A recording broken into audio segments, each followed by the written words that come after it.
The night was cold. The wind cut through the broken wooden walls of a small hut on the edge of the mountains. Inside that hut lived a boy. He had no family, no parents, no one to care for him. His name was not important to the villagers anymore. They only called him the orphan.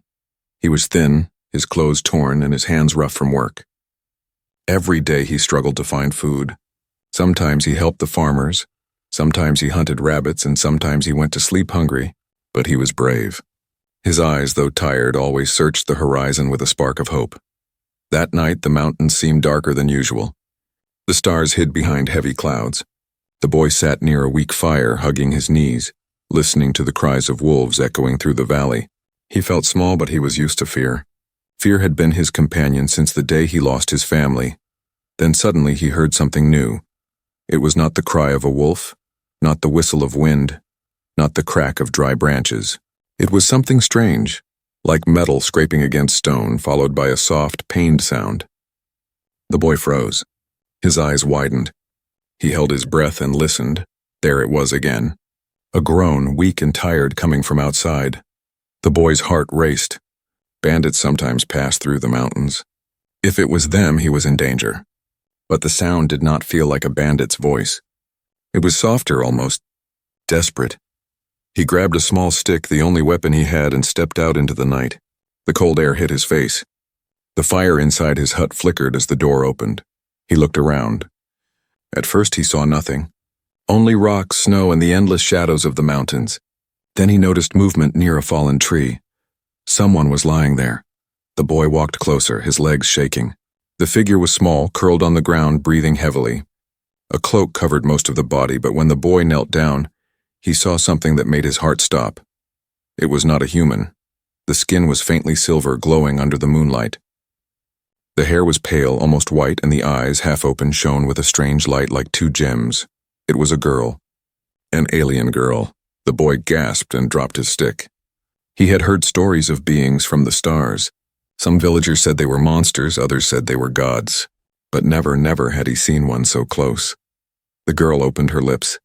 Her voice was weak but clear. "Help me." The boy stepped back, fear gripping his chest.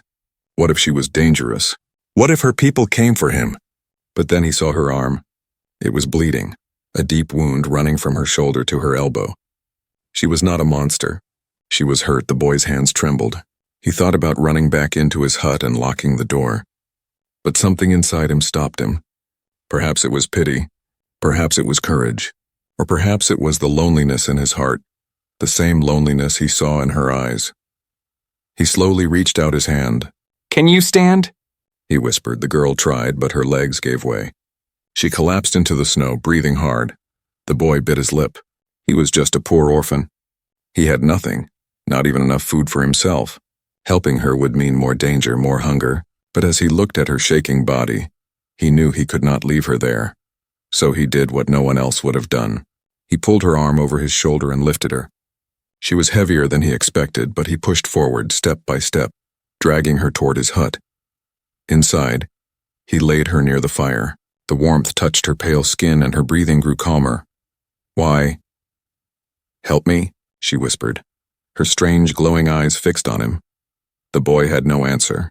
He only shrugged and said, "Because you asked." The girl closed her eyes, whispering something in a language he did not understand. For a moment, the firelight danced across her silver skin, making her look unreal, like a spirit from another world. The boy sat beside her, staring. His mind raced with questions. Who was she? Where did she come from? And most of all, what danger followed her into these mountains? He did not know that his choice tonight would change everything. Outside, far away in the darkness, a horn blew. It was deep, loud, and full of menace. Something out there had already noticed she was missing. And soon they would come looking. The boy shivered, staring at the door. He had just made a choice that would bring danger to his life. But he did not regret it. For the first time in years, he was not alone. The first rays of dawn touched the peaks of the mountains. Inside the small hut, the fire had almost died. The orphan boy sat awake, staring at the strange girl who now slept on his old blanket. Her skin still gave off a faint glow like moonlight trapped inside her veins. He had not closed his eyes all night. His mind was full of questions. Who was she? Why was she hurt? And most of all, what would happen if others came searching for her? The girl stirred. Slowly, she opened her eyes. For a moment, she looked confused, as if she had forgotten where she was. Then she sat up, clutching her injured arm. "You saved me," she whispered. Her voice was soft, but it carried a weight like she had spoken across stars before. The boy only nodded. He was not used to talking. The girl glanced at the small window, then back at him. Her eyes grew sharper. "We cannot stay here," she said. "They will come." The boy's chest tightened. He had already guessed this. The horn he had heard last night was not his imagination. Something or someone was searching for her. "Where do you need to go?" he asked. The girl's lips pressed together. "Across the mountains," she said finally. "If I reach the other side, I will be safe." The boy stared at her. The mountains were cruel. Few people dared to cross them, even in groups. Alone, it was almost certain death. And yet, when he looked into her glowing eyes, he felt something strange. He wanted to believe her. He wanted to help. So without another word, he stood up and grabbed his worn-out boots. "Then let's go." The climb began with silence. The boy led the way through narrow paths of rock and ice. The girl followed, her cloak wrapped tightly around her, though every step made her wound ache. The wind howled like a beast, slamming against their bodies, pushing them toward the edge. The boy walked carefully, 1 foot at a time, gripping her hand whenever the path grew too narrow. At times the girl stumbled. Her strength was fading, but each time the boy pulled her back to her feet. He was smaller than her, weaker even, but his determination felt like iron. Hours passed. The sun was hidden by clouds and snow began to fall. The boy's stomach growled with hunger, but he said nothing. From a pouch he pulled out a small piece of bread, the last he had. He broke it into 2 halves and gave one to the girl. She looked at him with wide eyes. "Why share?" "You need it," the boy shrugged. "You need it too." For a moment the alien girl said nothing. Then she ate, her eyes softening. In her world, maybe no one had ever shared something so simple with her. As the day grew darker, danger followed. First came the wolves. Their yellow eyes glowed in the shadows, circling the 2 travelers. The boy grabbed a rock and stood tall, even though fear burned inside him. He shouted, waving his arms. The wolves snarled, but the sound of falling rocks scared them away. Then came the storm. Snow fell heavy. The wind screamed, and the mountain path almost disappeared. The boy held the girl's hand tightly, guiding her step by step. His fingers were numb, but he did not let go. Finally, as night returned, they found a small cave to rest in. The boy gathered dry sticks and lit a weak fire. The orange glow filled the cave, pushing back the shadows. The girl sat close to the flames, her silver skin shining in the light. For the first time, she spoke more freely. "My name is Lyra," she said quietly. The boy blinked. A name, at last. She looked at him. "And you?" "What is your name?" He hesitated.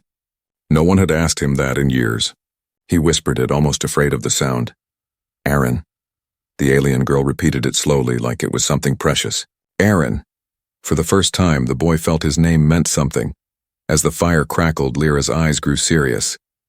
"You should not help me," she said. "The ones who follow me. They are dangerous. If they find you with me, they will kill you." Aaron stared into the flames. His thin face was calm. "I don't care," he said simply. Lyra's eyes softened. She wanted to protest, but the words would not come. She only sat closer to the fire, her head heavy with exhaustion. Outside, the storm raged. But far away, beyond the howling wind, another sound carried through the night. The sound of horns. The raiders were moving, and soon they would find the trail of the boy and the stranger.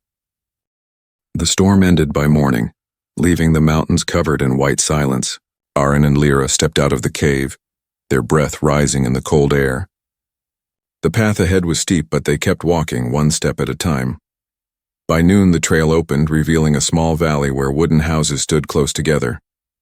Smoke rose from chimneys, and the sound of goats carried in the air. A human village. Aaron slowed down. He knew this place. The villagers here were cautious of strangers. For years, he had been treated as an outsider, the orphan no one trusted. What would they do when they saw Lyra, an alien with silver skin and glowing eyes? Still, they needed food, shelter, and rest. He led Lyra toward the village. As soon as they entered, silence spread. Farmers stopped their work. Children froze mid-play. Women carrying water jars stepped back, their eyes wide with fear. "Aaron," one man said, his voice sharp. "What have you brought here?" Aaron stood straight, though his heart pounded. "She needs help," the villagers whispered among themselves. Some made signs with their hands as if to keep evil spirits away. Others stared with open hostility. Finally, an old man stepped forward. His beard was long and white, his back bent, but his eyes were sharp like an eagle's. This was Elder Joran, the one whose words were law in the valley. He looked at Lyra for a long time before speaking. His voice was slow, heavy. "You should not have brought her here." Aaron clenched his fists. "She is hurt. She will die if we leave her." Elder Joran shook his head. "Boy, you do not understand. Her kind does not come here by accident. If she is in these mountains, it means others will follow. And when they come, they will bring fire and death." The villagers murmured in agreement, fear spreading like wildfire. Lyra tried to step forward, but her legs were weak. She bowed her head slightly. "I never wished to bring danger," she whispered. "I only seek to pass through, nothing more." Her voice carried a strange beauty, but it did not soften the villagers' fear. One woman shouted, "Send her away. If the raiders find us, we are doomed," another man added. "The boy has cursed us all." Aaron's chest burned with anger. For years, these people had treated him as less than human, and now when he tried to do something good, they turned against him again. He stepped in front of Lyra, his thin arms spread wide. "If you make her leave, then I will leave too. I will protect her even if none of you will." The crowd gasped. The courage in his voice silenced them for a moment. Elder Joran's eyes narrowed. He studied the boy carefully, then sighed. "You have always been stubborn, Aaron, very well. She may rest in the barn for the night. But listen to me. If danger comes, it will be on your head." Aaron nodded without hesitation. That night, the villagers avoided the barn where Lyra rested. They whispered in their houses, locking their doors early. Aaron sat by a lantern watching over her. She looked tired, but her eyes carried gratitude. "Why do you keep helping me?" she asked softly. Aaron shrugged. "Because I know what it feels like to be alone. No one helped me when I needed it, so I will not turn away from you." For a moment, Lyra only stared at him. Then quietly she smiled, the first true smile he had seen on her face. But peace did not last. Near midnight, strange signs appeared. A dog barked wildly, refusing to calm down. The goats bleated and pushed against their pen as if something unseen prowled nearby. Aaron stepped outside. The moonlight revealed something in the snow, tracks. Not human tracks. Large clawed, heavy. Too many to count. His stomach twisted. The raiders were close. He rushed back inside. "We need to move," he whispered urgently to Lyra. Before she could answer, a low rumble shook the ground. Then came the sound of horns, deep and echoing across the valley. The villagers woke in panic. Doors slammed open. Torches lit the night. Elder Joran shouted for people to prepare, but fear had already consumed them. Aaron grabbed Lyra's hand. "They're here," he said, and for the first time she did not hide her fear. Her glowing eyes trembled as she whispered, "They have found me." The night filled with the sound of approaching riders. 30 alien raiders, fierce and armed, were coming down the mountain, and the boy who had chosen kindness now stood at the center of a storm no one could stop. The horns did not stop. They echoed again and again, shaking the valley, making the villagers tremble inside their homes. The sound carried a promise of violence, a warning of fire. Aaron stood outside the barn, his fists clenched. Lyra stood behind him, pale and silent. Her glowing eyes stared toward the mountains where shadows moved like waves. Then in the distance, torches appeared. One by one, lights spread across the snowy ridge, riders. The villagers gasped. Some cried out in terror. 30 figures descended the slope, mounted on beasts with armored hides and burning eyes. Their weapons caught the moonlight. Spears, axes, and blades too sharp to be human-made. "They are here," Elder Joran whispered, his voice heavy with dread. The villagers began to scatter. Some grabbed their children and ran to hide. Others prayed loudly, asking the gods for mercy. Fear turned the once quiet village into chaos, but Aaron did not run. He felt the fear, yes, but something inside him, something he did not understand, made him stand still. He could not abandon Lyra. Not now. Lyra's face was pale. Her lips trembled. "They are hunters," she whispered. They do not stop until their prey is caught. They came for me, Aaron turned to her. Then they will have to go through me first. She stared at him, stunned. This boy, thin, poor, unwanted by his own people, was ready to face 30 raiders for her. The riders drew closer. Their beasts roared, shaking the ground. Snow flew beneath their heavy steps. At the front rode a towering figure larger than the rest. His armor was black, his weapon a massive blade that glowed with red fire. His eyes burned like coals in the night. This was their leader. When he raised his blade, the horns went silent. The raiders stopped just outside the village. For a moment, all was quiet. Only the crackle of torches and the cold wind filled the air. Then the leader spoke, his voice like thunder. "Return the girl, or we burn this place to ash." The villagers shivered. All eyes turned to Aaron and Lyra. Elder Duran stepped forward, trembling. "We are only simple people," he pleaded. "We want no trouble. Take what you want, just leave us in peace." The leader's burning gaze swept across the villagers, then fixed on Lyra. He pointed his blade at her. "You, come now. You cannot escape." Lyra's knees weakened. She almost stepped forward, but Aaron grabbed her hand. "No," he said firmly. Gasps erupted from the villagers. Elder Duran's eyes widened in horror. "Boy, do not speak against them. You will get us all killed." But Aaron did not move. He stood in front of Lyra like a shield. "She is not yours," he shouted at the raiders. "You will not take her." The leader tilted his head, almost amused. "And who are you, child, to stand against us?" Aaron's voice shook, but he forced himself to speak. "I am no one, but I will not let you hurt her." For a heartbeat, silence fell. Then the raiders laughed, a cruel, mocking sound that echoed across the valley. The leader's smile was sharp as a blade. "Then you will die first." He raised his weapon high, and the raiders roared, their beasts charging forward. The village erupted in panic. Women screamed, men scrambled for weapons. But what were wooden spears against armored beasts? Aaron pulled Lyra into the barn. He grabbed an old bow hanging on the wall and a handful of arrows. His hands trembled, but he refused to let go. Lyra caught his arm. "You cannot fight them all," she cried. "Maybe not," Aaron said, his eyes burning with defiance. "But I can try." The raiders' beasts smashed through fences. Flames lit the night as torches were hurled onto roofs.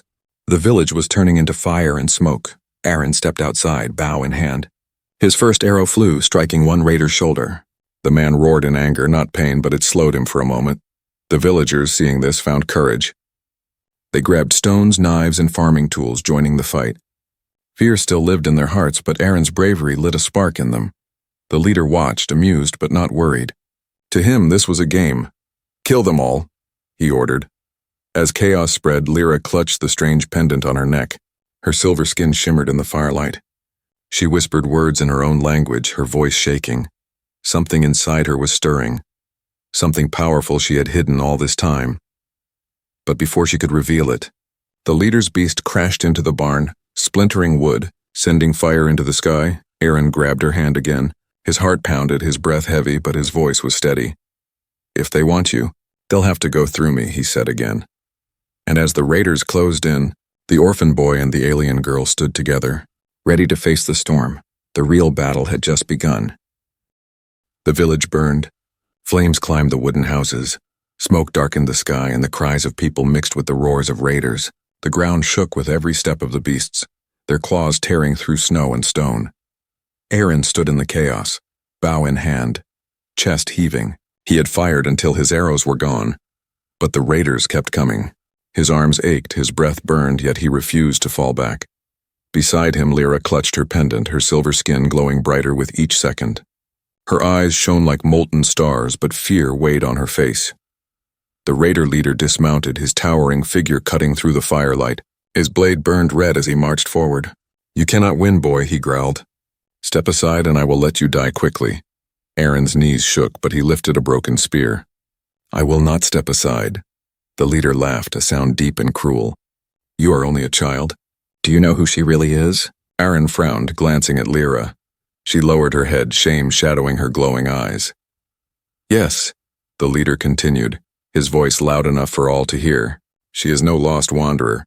She is the daughter of my enemy, the heir of a rival bloodline. She carries the key to power that belongs to us. That pendant she wears? It is more than jewelry. It is a map, a weapon, and a throne. Gasps spread among the villagers. Some dropped their weapons in shock. Others stared at Lyra with fear. Aaron's heart pounded. Is it true? He whispered to her. Lyra trembled, then met his gaze. Yes, she admitted. The pendant is the seal of Averon. With it, one can unite my people under a single ruler. The raiders want it to crown their leader. I ran because I could not let them use it to destroy worlds. Her words struck like thunder. Aaron's hands tightened around the spear.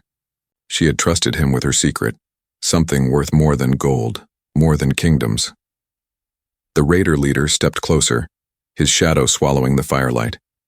Give it to me, girl, or I will tear it from your corpse. Lyra's grip tightened on the pendant. Her silver skin shimmered as if it fought against the darkness itself.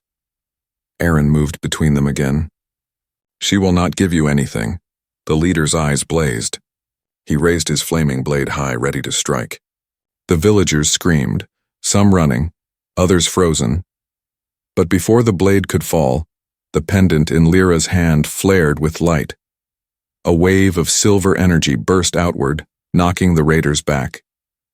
Beasts roared and stumbled, flames bent away, and for a brief moment the battlefield was silent. Everyone stared. The pendant's glow wrapped around Lyra like armor. Her eyes turned brighter, her voice steadier. I am Lyra of Averon, she declared. And I will not be your prisoner.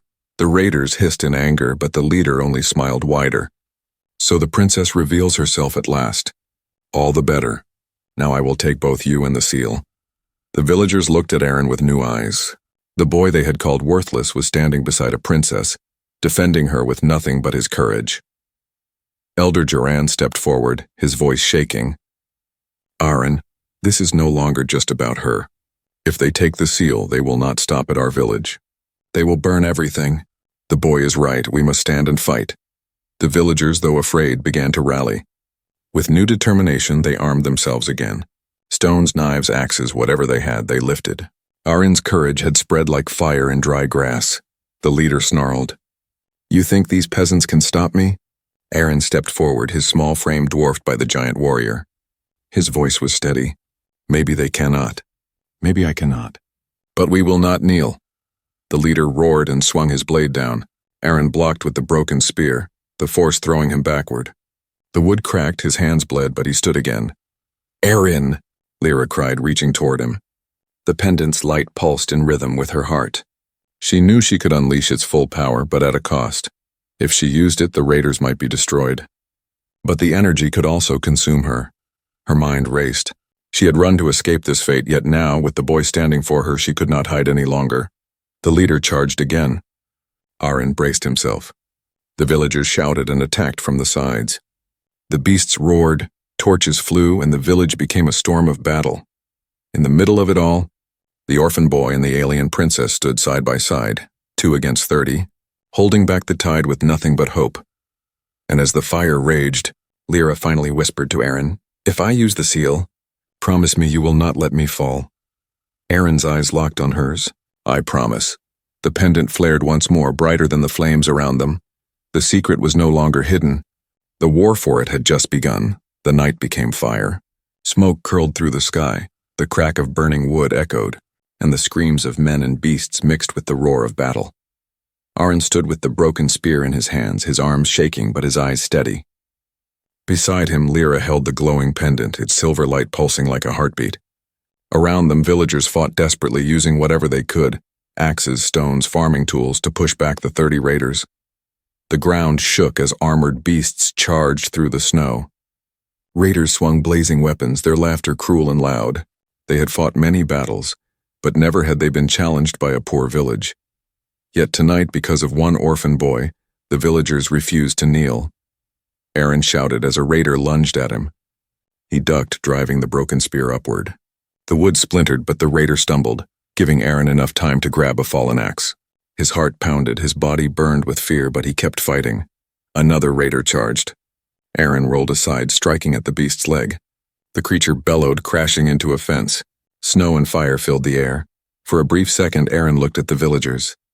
He saw men who had once mocked him now fighting at his side. He saw women throwing stones, protecting their children. Even Elder Joran swung a staff, shouting orders with surprising strength. The boy who was once alone had lit a fire inside them all. Lyra stood at the center, the pendant glowing brighter. Each time she raised her hand, a shield of silver light burst forth, blocking arrows and flames. The villagers gasped at her power, but she knew it was not endless. Each use drained her strength, and her body trembled with exhaustion. Still, she fought. When raiders tried to break through, she unleashed waves of light that sent them crashing into the snow. Her silver hair whipped in the wind, her eyes burning like stars. But the leader, he was different. He cut through villagers with ease, his flaming blade leaving trails of fire. His armor did not break, his beast crushed anyone in its path, and his voice roared above the battle. "Child," he shouted at Aaron, "you cannot win. Give me the girl, and I may let you crawl away alive."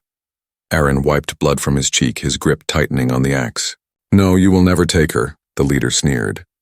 "Then you die with her." The clash came. The leader swung his blade down, fire screaming through the air. Aaron blocked, but the force knocked him backward. The axe flew from his hands, landing in the snow. He scrambled to his feet, chest heaving, but the leader was already there, towering over him. The blade rose again. "Aaron!" Lyra cried, running forward. The pendant flared, a wall of light bursting between them. The leader's blade crashed against it, sparks flying, the ground trembling. For a moment the shield held. But cracks spread across it. Lyra groaned, her knees buckling. Aaron rushed to her side, catching her before she fell. "Don't!" he begged. "You'll burn yourself out." Her glowing eyes met his. "If I don't, they will kill us all." Aaron shook his head fiercely. "Then we fight together." The battle raged around them. Villagers screamed, raiders cursed, beasts fell into the fire. The snow was no longer white but red with blood. Aaron grabbed a fallen sword heavier than anything he had ever held. His arms trembled, but he lifted it anyway. The leader laughed, his burning eyes fixed on the boy. "You think you can face me with that toy?" Aaron's voice broke, but his courage did not. "I don't care if I die."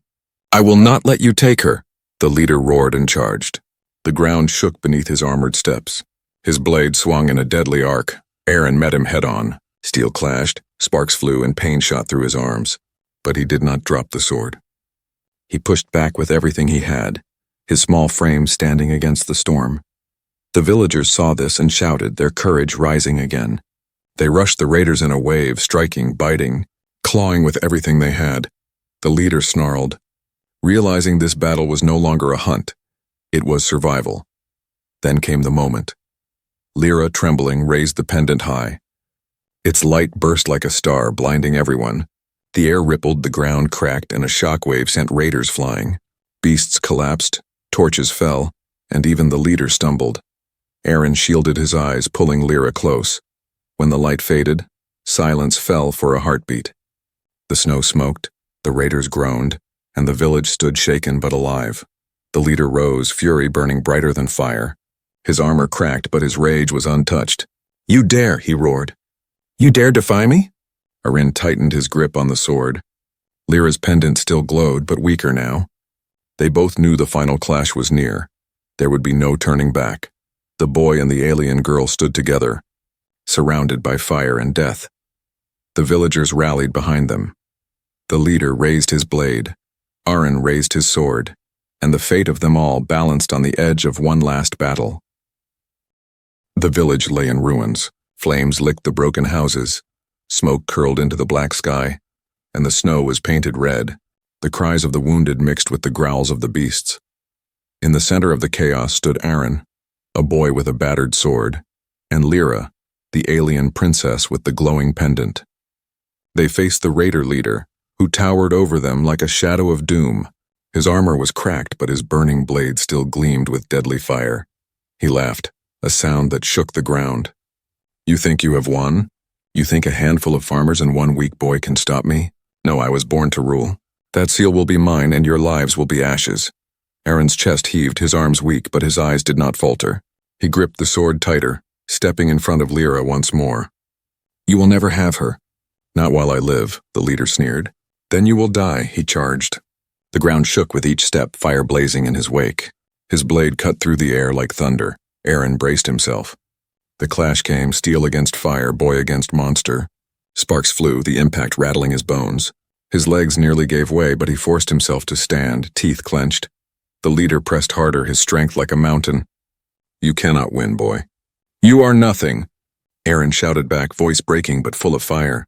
I may be nothing, but even nothing can stand in your way. The words carried across the battlefield, striking the villagers' hearts. They cheered even as they bled. They picked up stones, sticks, knives, anything, and hurled themselves at the raiders once more. The leader snarled. His blade burned brighter. He shoved Aaron back, knocking him to the ground. The boy's sword clattered into the snow. The leader raised his weapon high for the killing blow. Die, child. But before the strike could fall, a voice rang out. Father, stop. The leader froze. His burning eyes shifted toward Lyra.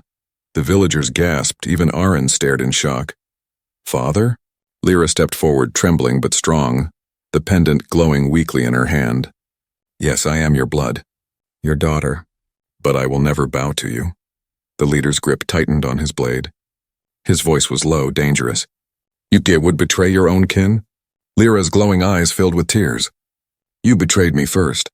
You betrayed all of us. You wanted the seal not to protect our people, but to enslave them. That is why I ran. The battlefield fell silent. The raiders shifted uneasily, glancing at one another. Some lowered their weapons, doubt flickering in their eyes. The leader roared, his voice shaking the valley. Lies, she is weak. She has been poisoned by this human filth. He pointed at Aaron, who struggled to stand. You dare stand with him instead of me? Lyra lifted her chin. Yes, because he has what you never had. Honor. Her words cut deeper than any blade. The raiders hesitated. For the first time, their leader looked uncertain. His fury cracked, showing the fear beneath. Aaron staggered to his feet, gripping the sword again. His voice was raw but steady. You have ruled by fear, but fear ends tonight. The villagers shouted in agreement, their courage blazing brighter than the flames. Even the beasts growled, restless as if sensing the shift. The leader roared, desperate now. He charged once more, blade blazing, but his men no longer followed. Aaron met him head-on. The sword clashed against the burning blade, sparks lighting the night. The ground trembled as they fought. Child against giant, human against monster. The leader swung wide, but Aaron ducked, slashing across his armor. The metal cracked. The raider stumbled, rage and disbelief mixing in his burning eyes. How? He gasped. You are only a boy. Aaron's voice rose, full of fire. I am human. That is enough. With a final cry, he drove the sword into the leader's chest. The fireblade fell. The raider roared in pain, collapsing to his knees. The flames in his eyes dimmed, and at last he crashed into the snow, lifeless. Silence. Then the raiders dropped their weapons one by one. They looked at Lyra, then at Aaron, and fell to their knees. The villagers stared in awe. The orphan boy, once ignored, had slain the unstoppable leader. Lyra stepped beside Aaron, her hand resting on his shoulder. Her voice rang clear. This boy is no nothing. He is the one who gave me hope. He is the one who stood when all others fled. He is the reason I live. The raiders bowed their heads. We follow strength. Tonight, strength is his. The villagers cheered, tears streaming, their voices echoing through the valley. For the first time, they looked at Aaron not as an orphan, not as a burden, but as a hero. Aaron's chest heaved, his body trembling, but his eyes were calm. For the first time in his life, he was not alone. He looked at Lyra. She smiled, her silver skin glowing in the firelight. You changed everything, she whispered. Aaron shook his head, a faint smile on his face. No, we changed everything, together. The night ended not in fire, but in hope. And so the orphan boy who once had nothing became the boy who defied an army, and won.